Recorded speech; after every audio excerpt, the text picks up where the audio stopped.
encounters that are filled with grace and the fragrance of divine love. That's the essence for our gospel lesson this morning.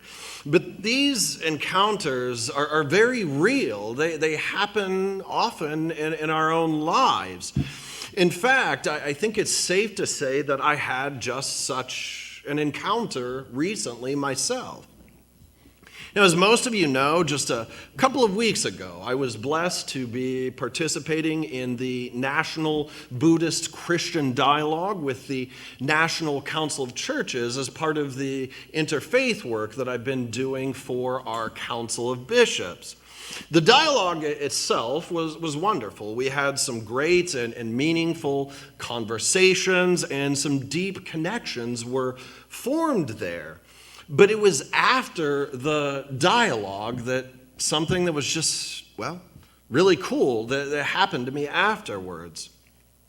One of the Buddhist nuns was kind enough to drive me and a couple of my colleagues to the airport, to LAX. Now, from the temple, it's technically only a 30-minute drive, but with LA traffic, it takes a little bit over an hour. So let me tell you, if you ever complain about rush hour traffic here in Columbus, oh my goodness, just try driving in LA at any hour of the day. I wouldn't even want to attempt it. But anyway, though, one of my colleagues was the assistant to the presiding bishop of the Evangelical Lutheran Church in America, and she actually oversees all of the ecumenical and interfaith work for their denomination. I still don't know her all that well, but she's a really kind person. She's exceptionally gifted, and it's just a privilege, really, to be working with her. So on that long car ride to the airport, we talked about a lot of things, the dialogue itself, our impressions of it. We even talked about the United Methodist Church and what's going on after our general conference, which her comments there were really encouraging, but that's a whole other story. But then all of a sudden, just out of nowhere, she said something like, "Well, Neil, I just wanted to see how you've been doing. I know you just recently lost your father and that you're grieving, and I just wanted to say I've been thinking about you a lot lately, and I've been praying for you." She said, I can't imagine how hard all this has been, just juggling all your parish work with this traveling interfaith ministry work in the midst of your loss. So today, I just want to offer you a listening ear if you want to talk about what you're going through. I couldn't believe it. I was just stunned. Like I said, I didn't even know her all that well, but here she was just expressing this great kindness and compassion. And so I was honest with her. I told her how much I appreciated it, and that for me it was a rare moment to actually talk about my feelings and my grief. And, that doesn't happen very often, so I opened up to her, and I basically told her everything I was going through. And I know that it was a really, really long car ride that day because there was still plenty of time left over.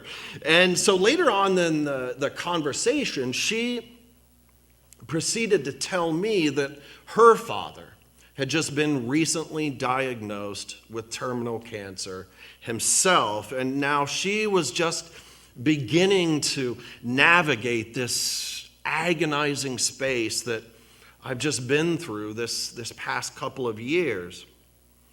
So it was this amazing, heartfelt conversation just on the ride to the airport, and yet we connected on this deeply personal and spiritual level. And that conversation, I know that it actually helped the both of us. It was an unexpected encounter filled with grace and the fragrance of divine love. These conversations, these things can happen to us all and at any time. So today, as we look at this unexpected encounter filled with grace and divine love from the Gospel of John, I wonder, what can we learn from it and the principal characters in this story? And how can it influence our conduct in everyday situations, much like my experience just a couple of weeks ago? To begin to answer these questions, of course, we have to begin to understand the context of the passage itself. We first get the sense of the fragrance of divine love in the preceding chapter when Jesus calls his dear friend Lazarus out from the tomb, and he's raised to new life and he's healed. And just after this miracle takes place and just before the Passover, even as the Pharisees are plotting his death, Jesus gathers with all of his friends to just have a celebratory dinner. This is what Martha and Mary of Bethany wanted to do, I think, to just thank Jesus. I can kind of just close my eyes and just imagine the scene that night. The sun is just set, the sky is getting dark, and the stars are just now starting to appear in the sky, and the smells of freshly baked bread and the fattened calf that was roasted are wafting out the windows and into the surrounding village. Everyone's sitting there eating and talking, and I'm guessing that Lazarus was probably talking the most of all. He was probably recounting what it was like being dead and how suddenly he was just aware again, seeing this blinding light appearing in the tomb. But then Mary of Bethany comes in quietly, carrying her bottle of fragrant oil or perfume. Now, as it says, it would have cost a year's income. And in today's equivalent, it probably would have been worth at least 10 grand. So she walks over to Jesus. She has this loving look in her eyes, and without a word, she kneels and uncorks the bottle and pours the oil all over his feet, the whole bottle. And I imagine that Jesus probably just closed his eyes and savored the moment, letting the cool perfume soothe his dusty, calloused, and aching feet. The fragrance of divine love suddenly fills the air, and everyone is shocked as Mary lets down her hair. This is something that in those days a woman never did in public. It was considered shameful. But she throws dignity and caution to the wind, and she just lovingly bathes Jesus' feet with her hair. And as this is happening, a foul smell suddenly pierces the air. Maybe it was something so faint that only Jesus could detect it in that instant, and St. John could only recall it later upon reflection. It was the smell of greed, of deception, and self-interest. Judas Iscariot walks in and he breaks the serenity of the moment when he accuses Mary of wasting all of her money when it could have been given to the poor. Now I have to hit the pause button here. We have to talk about this for a moment, even if we don't really like the smell, because sadly, it could be a familiar one to all of us. When I study this text, I realize that there's two forces at play here. The first is the smell of selfishness, of self-interest, and of ego.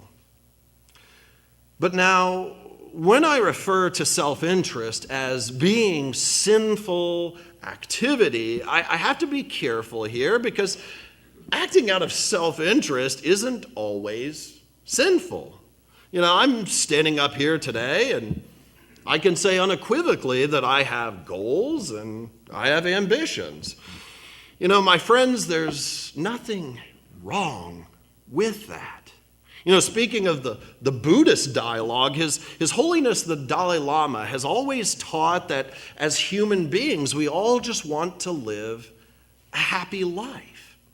And we can and should always be working towards that aim.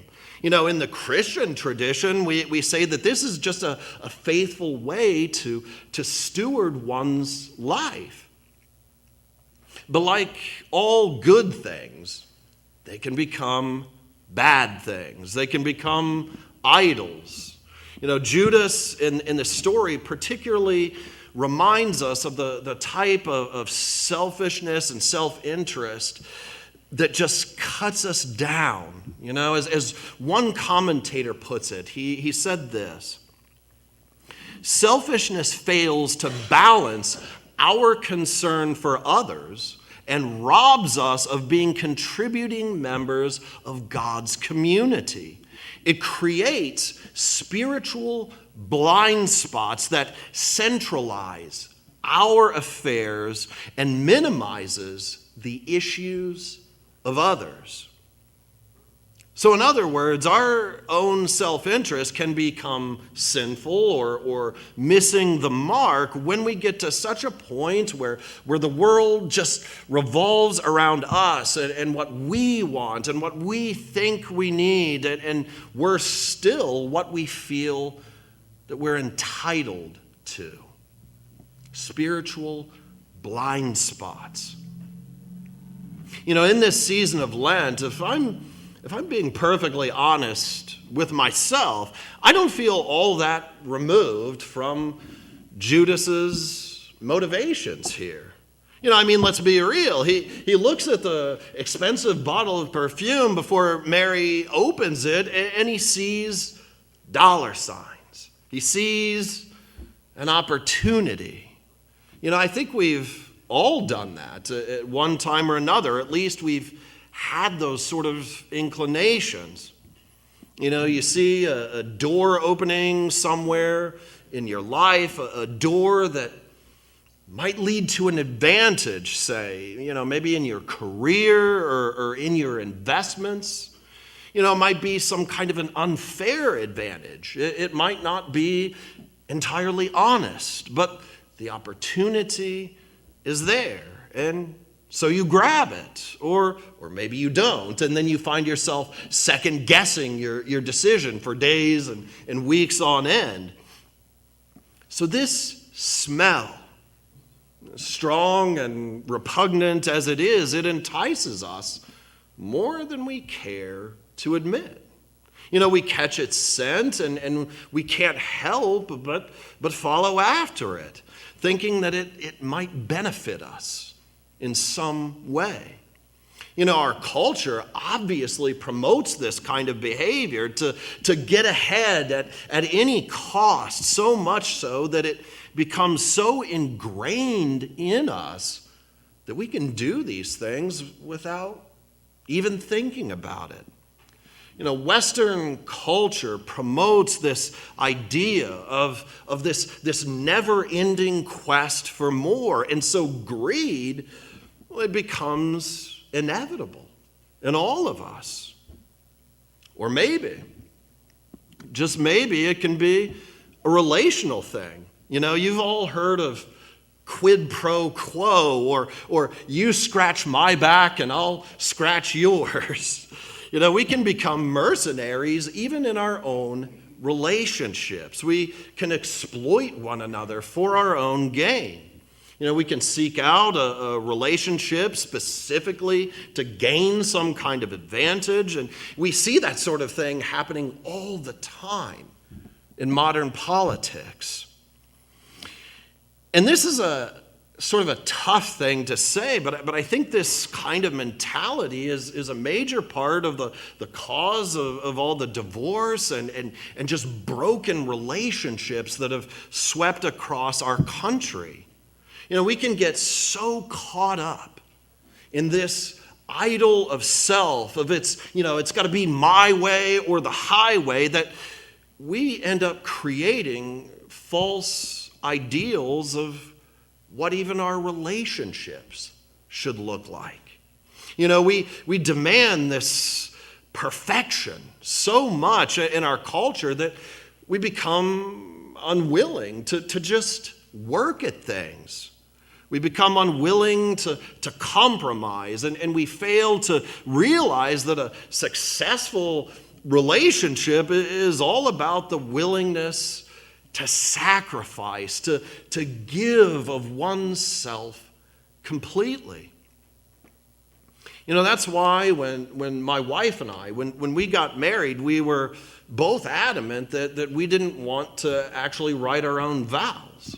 There's nothing at all wrong with that, of course, but we wanted to use the traditional vows, in sickness and in health, and in good times and in bad. I mean, that's just how life really is.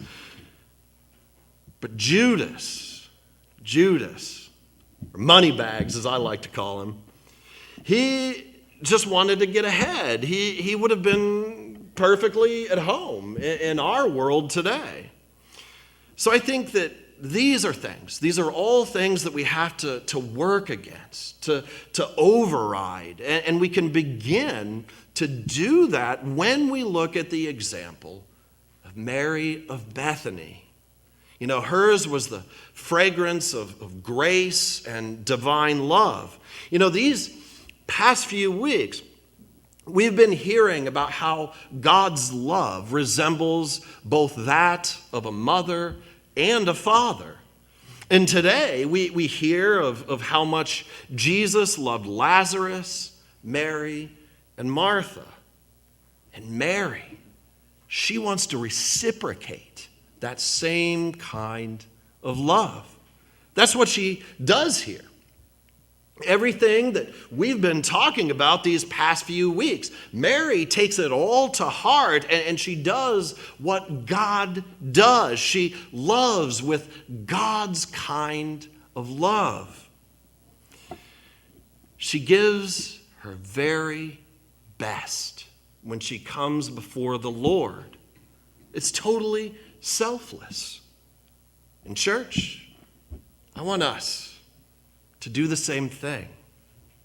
To quote another pastor, he says, "I don't know precisely what it means for you and me to love Jesus in a similar way. What does it mean for us to wet his feet with our tears? How can we be like that woman in the story for today? Her life had been deeply touched by Jesus, so much so that she wanted to do something precious for Jesus. So can that be possible for us? My sisters and brothers, how can we fill the air with the fragrance of divine love? Maybe we can do it right here. In our praise and in our worship. Let us stop and savor this smell. 1 hour out of every week, Sunday after Sunday. I know that worship is a great time for gathering as family and friends. And of course, we celebrate that. And we celebrate this opportunity to come together as one in the body of Christ. But when that organ starts to play, can we do our best to just go out of ourselves and truly find rest in God's presence? And can we welcome visitors on Sundays with that same kind of love of Mary of Bethany? That's truly how we're church. That's truly how we worship. And then we look at the mission of the United Methodist Church. I've said this over and over again. I think the readings for the season of Lent are prophetic in the wake of our general conference. I honestly believe that. God's trying to tell us something in the church with these readings. Here, he's trying to remind us of our mission to make disciples of Jesus Christ for the transformation of the world. Folks, this is how we do it. Mary's complete devotion to her Lord, giving of herself with reckless abandon, that's what we're always called to do.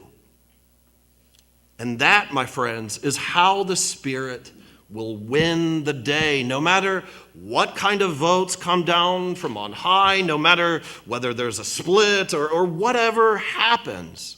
In the end, the only question that matters is when people look at us as a church, do they see the kind of church that will do anything, no matter the cost, to make that happen, to make that mission happen? And will they see a church that's willing to see God doing new things and to take a risk? Or do they see people who care more about establishing rules and boundaries on the all-expansive kingdom of God and who just want to be comfortable and just play it safe? God forbid, when we as a church vote on the highest priority item to be considered at our general conference is the clergy pensions. God have mercy on us and turn us from this desecration on your house. Help us to fulfill our true mission of being like Mary of Bethany, spreading this fragrance of divine love wherever we go. And we start with that right here at home. Mary's unselfish love of Jesus calls for unselfishness in all areas of life. It leads a barely known colleague of mine to ask me such a deep heart question that it caused me to actually open up about my grief and experience an unexpected encounter filled with grace and the fragrance of divine love. Now, can we be like her? Can we be like Mary of Bethany and just recklessly give of our money, our time, and ourselves to serve those who are facing the hard times, the sick and the sad, and anyone, and I mean anyone, who needs our love? My friends, let those be the opportunities we seek out in our lives. And when they do come, when those moments do come, like the beautiful smells coming from the house at Bethany that night, let us just sit back like Jesus and just rest in that fragrance of divine love. Let us savor that smell above all else, because we know that it comes only in moments. Thanks be to God. Amen.